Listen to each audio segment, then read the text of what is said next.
স্বাগত channel 24 world cup ক্যাফেতে।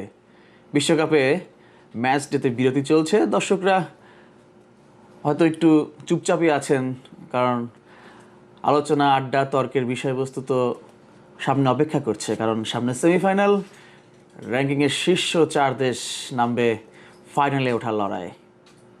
তবে আপনারা একটু বিরতিতে থাকলেও আমরা যারা বিশ্বকাপ কভার করতে এসেছি যুক্তরাষ্ট্রে, আমরা কিন্তু বিশ্রাম পাচ্ছি না। কারণ আর্জেন্টিনা সুইজারল্যান্ডকে হারিয়ে তারাও কিন্তু বিশ্রাম নেয়নি, বিশ্রাম নিয়েছে।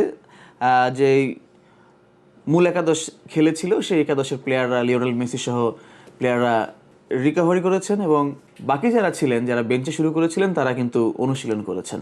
সামনে সেমিফাইনাল ম্যাচ ইংল্যান্ডের বিপক্ষে, এবং লিওনেল স্কালোনির হাতে 3টি সেশন ইংল্যান্ডকে হারানোর ছক কষতে হচ্ছে। কারণ টানা দ্বিতীয় শিরোপার মিশন, জার্সিতে 4 স্টারের মিশন আর্জেন্টিনার।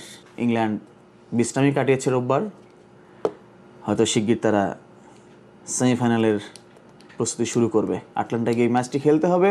সেই ম্যাচের জন্য বাংলাদেশের বেশিরভাগ মানুষ নিঃসন্দেহে অপেক্ষায় যে লিওনেল মেসি আরও একটি ফাইনালে যাবেন কিনা, আর সেই ফাইনালে কারা আসবে সেটি নির্ধারণ হবে অল ইউরোপ সেমিফাইনালে, অর্থাৎ ফ্রান্স, স্পেন। টিকে থাকবেন কে, কিলিয়ান এমবাপ্পে নাকি লামিন ইয়ামাল? অর্থাৎ 4টি দেশের লড়াই এখন। 2টি দেশ চলে যাবে ফাইনালের ম্যাচে, 2টি দেশ তৃতীয় স্থান নির্ধারণের ম্যাচে। বিশ্বকাপের মনে হয় খুব কম গুরুত্বহীন একটি ম্যাচ, যেখানে মুখোমুখি হয় 2টি দল।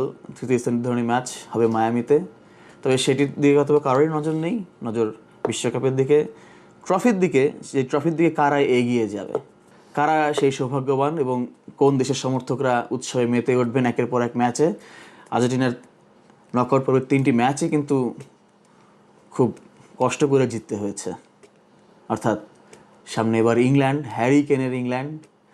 সেই লড়াইটা কেমন হবে সেটি দেখার অপেক্ষা দেশের বেশিরভাগ মানুষ। এবং শিগগির 2টি সেমিফাইনাল, পরপর 2 দিন 2টি ম্যাচ, একটি ডালাসে আর একটি আটলান্টায়। আর আমরা তো যুক্তরাষ্ট্রে রয়েছি, আপাতত আমি এখানে একা রয়েছি। রেজানুজ্জামান চলে গেছেন এরই মধ্যে আটলান্টায়।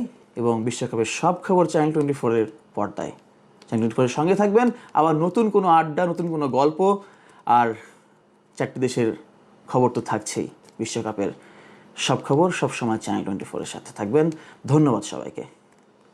মেগা ডিজিটাল স্কেল মাপ নির্ণয় বাজারের সেরা, যেমন মজবুত তেমনি টেকসই, আবার প্রাইস কাউন্টিং এর সুবিধা রয়েছে।